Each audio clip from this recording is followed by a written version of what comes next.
নমস্কার বন্ধুরা, সবাই কেমন আছো? আশা করছি খুব ভালো আছো। আর আনকাট সুমনার আরেকটি নতুন ভিডিওতে তোমাদের সবাইকে জানাই ওয়েলকাম। দেখো, আজ নিয়ে এসেছি একটি রান্নার ভিডিও, তোমাদের সাথে শেয়ার করতে এসেছি একটি রান্নার ভিডিও, একটি রান্নার রেসিপি। দেখো, আমি যেটা কড়াইয়ে ভাজছি সেটা সুজি তো আমরা অনেক রকমভাবে খাই অনেকে, তবে বেশি প্রচলিত আমাদের মধ্যে সুজির হালুয়া। তবে এখন ইউটিউব এবং নানান রকম সোশ্যাল মিডিয়ার দৌলতে আমরা নানান রকম রান্না দেখি এবং খাই।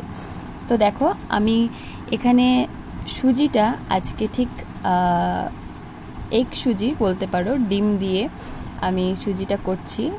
ঝাল সুজি বলাটা ভুল হবে, তাই আমি ঝাল সুজি বলছি না। আমি এটাকে ডিম দিয়ে পেঁয়াজ দিয়ে দেখো একটা বেশ নোনতা নোনতা ভালো একটা রেসিপি আমি আজকে তৈরি করব। তাই ভাবলাম যে চলো তোমাদের সাথেও যদি শেয়ার করা যায় রেসিপিটা, যদি তোমাদের ভালো লাগে তাহলে তোমরা খেতে পারো। প্রথমে আমি সুজিটাকে এভাবে ভেজে নিলাম হালকা আঁচে, আর সুজিটাকে পুরো একদম ভালো করে একটু লাল লাল করে, খুব লাল না, মোটামুটি লাল লাল করে সুজিটাকে আমি নাড়াচাড়া করে ভেজে নিলাম। এবার দেখো, সুজিটাকে আমি কড়াই থেকে একটি বাটিতে ঢেলে নিলাম। প্রথমে সুজিটা ঢেলে নিলাম এবং ঢেলে নিয়ে এর মধ্যে এখন আমি দিয়ে দেব ঠান্ডা জল, গরম জল নয় কিন্তু ঠান্ডা জল। একদম ঠান্ডা জলে সুজিটাকে আমি ঠিক 15 থেকে 20 মিনিট ভিজিয়ে রাখবো এভাবে, কারণ যেহেতু আমরা সুজিটা একদম ঝুরঝুরে খাবো, তো সেই কারণে আমি সুজিটাকে এখানে 15 মিনিট ঠান্ডা জলে ভিজিয়ে নেব। এবং সুজিটা ততক্ষণ ভিজুক এবং ততক্ষণ আমি চলো তোমাদেরকে অন্য কিছু দেখাই, মানে আর কি আমি এর মধ্যে দিচ্ছি সেগুলো আমি তোমাদেরকে দেখাবো। চলো, আর সুজিটা এইভাবে ঠিক একটু ভাসো জলে, মানে ডুবো জলে সুজিটাকে ভেজাতে হবে, যাতে সুজিটা একটু ফুলে ওঠে।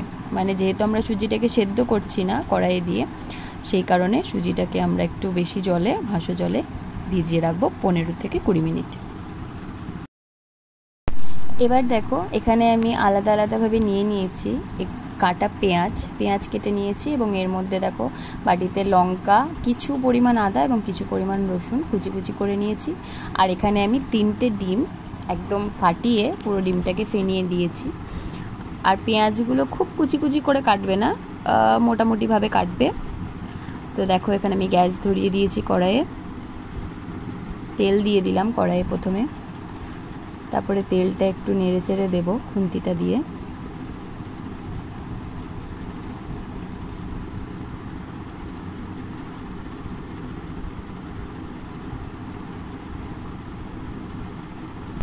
কুচো কুচো করে কেটে রাখা লঙ্কা, আদা এবং রসুন।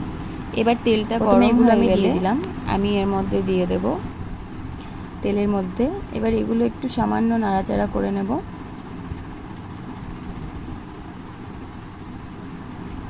আর খুব বেশি তেল দেব না, ঠিক আছে? এবার যারা একটু তেল খাও তারা দিতে পারো, কিন্তু খুব বেশি তেল দিও না। দেখো, বর্তমানে বেশি তেল খাওয়াও আমাদের উচিত নয় স্বাস্থ্যের পক্ষে, তো সেই কারণে অল্প তেল দেবে। যাই হোক, এবার এর মধ্যে দিয়ে দিলাম কুচি কুচি করে কেটে রাখা পেঁয়াজগুলো। এবার ভালো করে একটু পেঁয়াজের সাথে এটা নাড়াচাড়া করে নেব।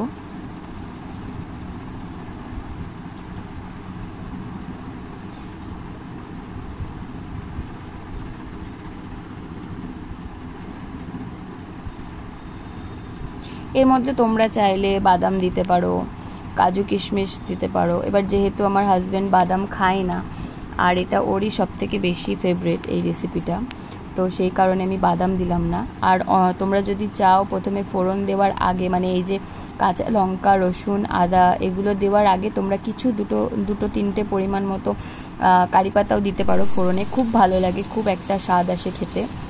কিন্তু যেহেতু আমার হাজব্যান্ড কারি পাতা খায় না, তো আমি দিলাম না, স্কিপ করে গেলাম। তোমরা চাইলে দিতে পারো। তো দেখো, এখানে আমি পরিমাণ মতো কিছু সামান্য পরিমাণ হলুদ দিলাম আর নুন দিলাম। আর দেখো, ডিমটাতেও আমি একটুখানি হলুদ দিয়ে দিয়েছি, কারণ ডিমটার আষ্টে গন্ধটা কাটানোর জন্য। এবার ভালোভাবে পেঁয়াজ আর হলুদ, লবণ এগুলোকে ভালোভাবে একটু নাড়াচাড়া করে দেব।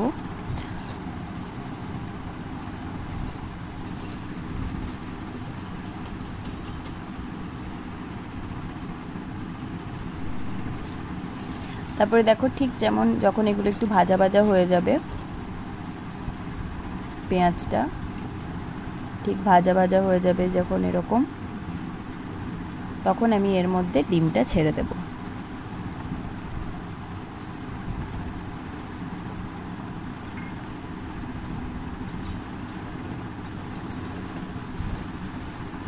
দিয়ে এটাকে নাড়াচাড়া করব। অনেকে যেমন ডিমটাকে দিয়ে দেয়, দিয়ে পিস পিস করে কেটে নেয় অনেক সময়, তো আমি বলবো যে ওরকম করবে না, ডিমটাকে পুরো ঝুড়ো ঝুড়ো করে ভেজে নেবে, পেঁয়াজের সঙ্গে মিশিয়ে নেবে। আর এখানে দেখো আমি একটা পরিষ্কার কাপড়ে দিয়ে জল ঝরিয়ে নিয়েছি সুজিটা। এবার এর মধ্যে আমি ঠিক এই সময় যখন ডিমগুলো বেশ কুচো কুচো হয়ে যাবে, তখন আমি এর মধ্যে সুজিটা ছেড়ে দেবো।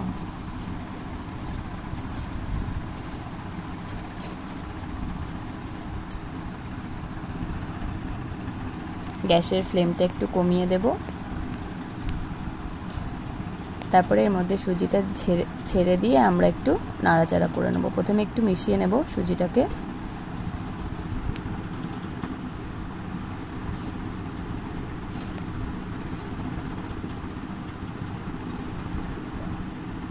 যেহেতু আমি এক হাতে ধরে ভিডিও করছি আর রান্নাটা দেখাচ্ছি তোমাদেরকে, তো সেহেতু আমার একটু প্রবলেম হচ্ছে, যার কারণে একটু লেট হয়ে যাচ্ছে।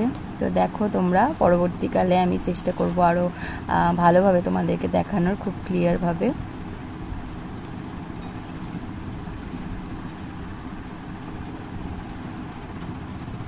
প্রথমে এভাবে একটু নেড়ে নেবো। এবার যেহেতু আমরা দেখতে পাচ্ছি আমাদের তেলের পরিমাণ একটু কম হয়ে গেছে এবং সুজিটা একটুখানি আর একটু তেল লাগবে, সাদা সাদা হয়ে আছে, তো আমরা চারিপাশ দিয়ে একটু তেল ছড়িয়ে দিয়েছি।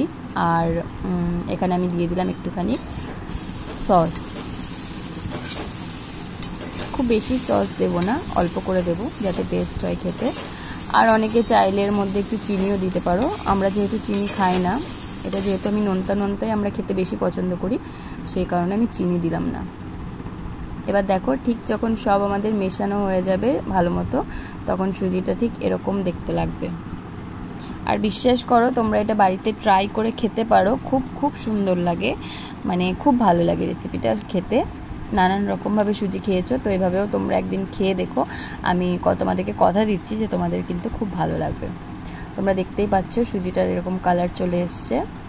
সকালের নাস্তাতে বা স্কুলে ছেলে মেয়েদের টিফিনেও দিতে পারো, খুব ভালো লাগবে, খুব সুস্বাদু একটা খাবার। এই দেখো ফাইনালি আমার কমপ্লিট হয়ে গেছে, আর আমি বাটিতে ঢেলে নিয়েছি খাওয়ার জন্য। এটা এখন রেডি। এভাবে তোমরাও বাড়িতে করে খাও আর আমাকে জানিও পরে যে কেমন লাগলো। আজকের মতো এটুকুই, সবাই খুব ভালো থেকো। দেখা হচ্ছে নেক্সট ভিডিওতে।